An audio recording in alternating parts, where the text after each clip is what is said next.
3장 12절까지 우리 함께 읽도록 하겠습니다. 시작. 발락은 발람이 온다함을 듣고 모압 변경의 끝 아르논가에 있는 성읍에까지 가서 그를 영접하고 발락은 발람에게 이르되 내가 특별히 사람을 보내어 그들을 부르지 아니하였느냐? 그대가 어찌 내게 오지 아니하였느냐? 내가 어찌 그들을 높여 존귀하게 하지 못하겠느냐? 발람이 발락에게 이르되 내가 오기는 하였으나 무엇을 말할 능력이 있으리이까? 하나님이 내 입에 주시는 말씀 그것을 말할 뿐이니이다. 발람이 발락과 동행하여 기랏 후솥에 이르러서는 발락이 소와 양을 잡아 발람과 그와 함께 한 고관들을 대접하였더라. 아침에 발락이 발람과 함께하고 그를 인도하여 바알의 산당에 오르매 발람이 거기서 이스라엘 백성의 진끝까지 보니라. 발람이 발락에게 이르되 나를 위하여 여기 제단 7을 쌓고 거기 수송아지 7마리와 순양 7마리를 준비하소서 하매 발락이 발람의 말을 대로 준비한 후에 발락과 발람이 제단에 수송아지와 순양을 드리니라. 발람이 발락에게 이르되 당신의 번제물 곁에 서소서 나는 저리로 가리이다. 여호와께서 혹시 오셔서 나를 만나시리니 그가 내게 지시하시는 것은 다 당신에게 알리리다 하고 언덕길로 가니 하나님이 발람에게 임하시는지라. 발람이 아뢰되 내가 7제단을 쌓고 각 제단에 수송아지와 순양을 드렸나이다. 여호와께서 발람의 입에 말씀을 주시며 이르시되 발락에게 돌아가서 이렇게 말할지니라. 그가 발락에게 돌아간즉 발락과 모압의 모든 고관이 번제물 곁에 함께 섰더라. 발람이 예언을 전하여 말하되 발락이 나를 아람에서 모압 왕이 동쪽 산에서 데려다가 이르기를 와서 나를 위하여 야곱을 저주하라. 와서 이스라엘을 꾸짖으라 하도다. 하나님이 저주하지 않으신 자를 내가 어찌 저주하며 여호와께서 꾸짖지 아니한 자를 내가 어찌 꾸짖으랴. 내가 바위 위에서 그들을 보며 작은 산에서 그들을 바라보니 이 백성은 홀로 살 것이라. 그를 여러 민족 중에 하나로 여기지 아니하리로다.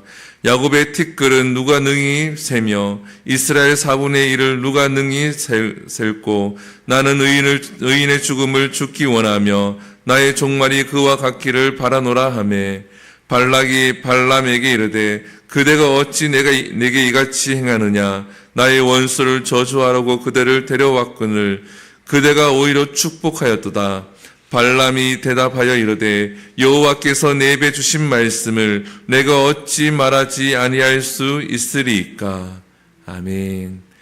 할렐루야. 오늘 본문은 발락과 발람이 이제 만나게 되어지고 그리고 난 다음에 발람이 첫 예언을 하는 내용이 오늘 본문에 나와져 있습니다.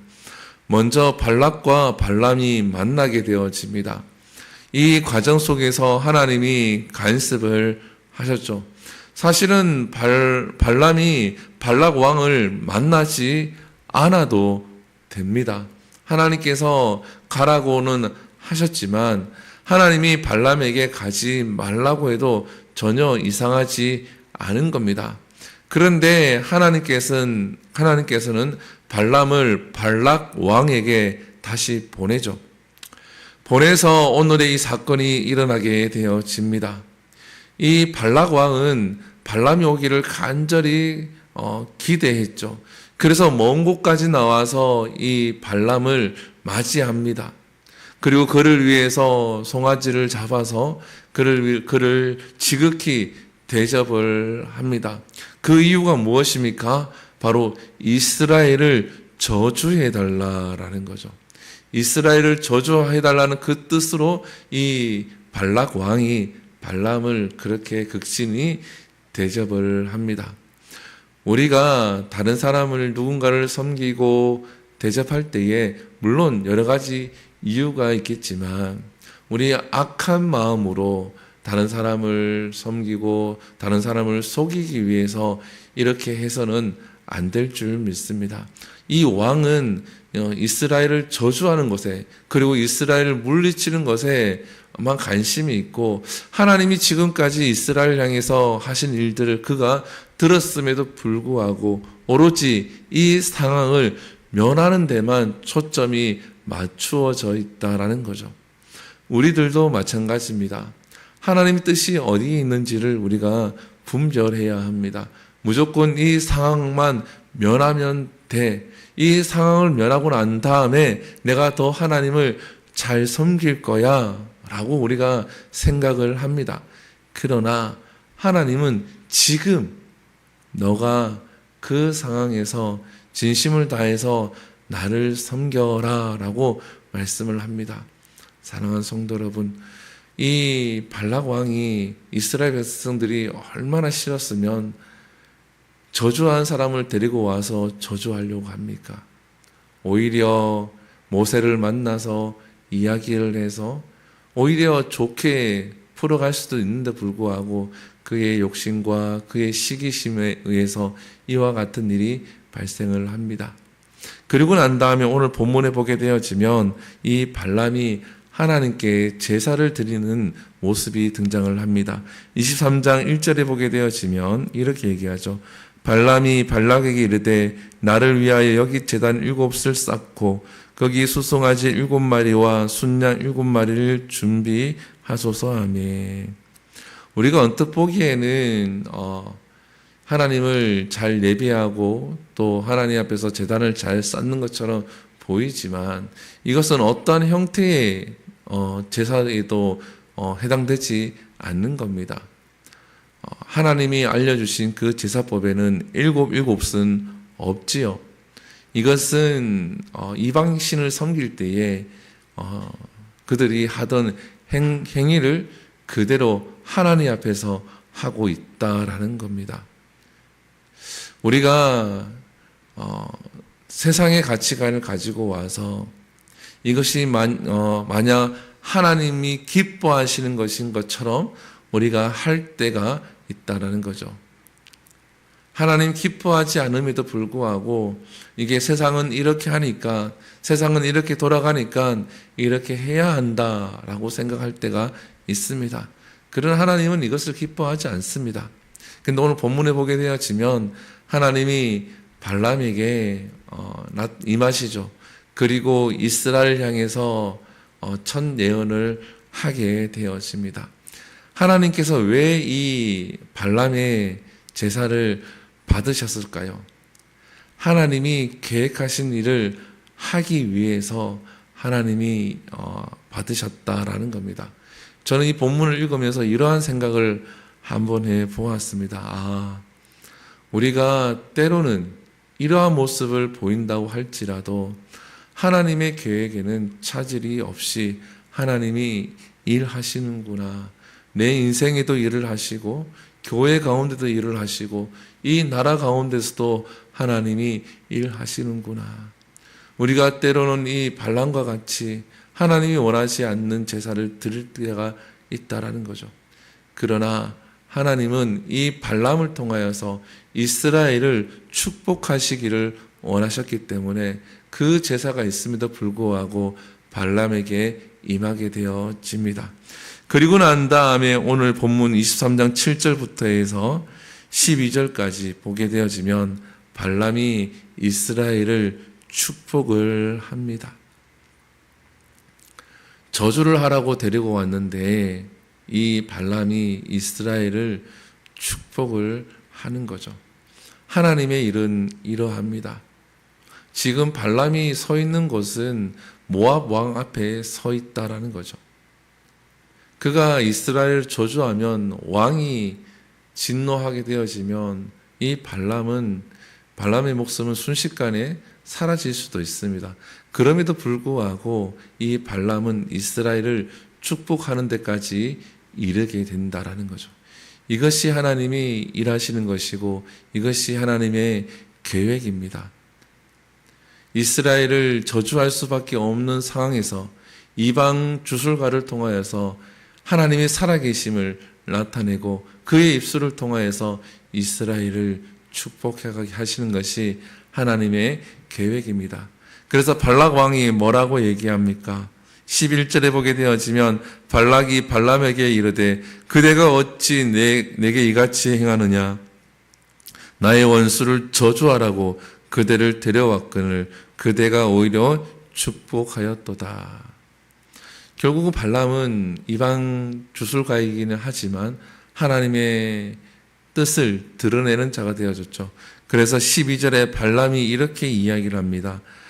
발람이 대답하여 이르되 여호와께서 내 입에 주신 말씀을 내가 어찌 말하지 아니할 수 있으리이까. 결국은 하나님의 계획대로 발람이 그 일들을 감당했는 것이 오늘 본문까지의 내용입니다. 사랑하는 성도 여러분, 하나님의 계획에는 실수가 없으십니다. 그리고 우리가 실수하더라도 하나님의 계획은 그대로 진행이 될 줄 믿습니다. 나를 향한 계획, 우리 가정을 향한 계획, 그리고 교회를 향한 계획, 그리고 이 나라와 온 세계를 위한 계획은 하나님이 지금도 일하고 계시고 이루어 가실 줄 믿습니다. 그 하나님을 믿고 오늘 하루도 승리할 수 있는 모두가 될 수 있기를 축복합니다. 기도합니다. 사랑과 은혜가 풍성하신 하나님, 이 시간 하나님을 예배합니다. 하나님, 모압 왕이 이방 주술가를 정말 반갑게 맞이하고 그를 지극히 대접을 합니다. 그가 욕심이 있고 시기에 눈이 멀어서 이 방법밖에 없는 줄 알고 그 주술가를 데리고 옵니다. 하나님, 오히려 모세를 만나고 하나님을 인정하고 복음을 들었을 때에 하나님 앞에 나오는 길을 택할 수도 있을 텐데 오히려 이스라엘을 저주하고 오히려 자기의 계획을 실행하기 위해서 이와 같이 하는데 하나님, 우리들도 욕심과 시기에 눈이 멀어서 하나님의 일하심과 하나님이 나타나심을 우리가 보지 못하게 하지 마시고 그 계획을 보게 하시고 하나님 앞에 순종할 수 있는 우리들이 되게 하여 주시옵소서. 하나님, 발람 주술가가 하나님 앞에 그릇된 제사를 드렸지만 하나님께서 그 제사를 받으시고 하나님의 일하심을 나타내기 위해서 발람에게 임하시고 이스라엘을 축복하신 것과 같이 때로는 우리가 실수를 하지만 하나님의 계획에는 실수가 없음을 믿고 우리가 오늘도 하나님을 의지하며 하루하루 살아낼 수 있는 모두가 되게 하여 주시옵소서.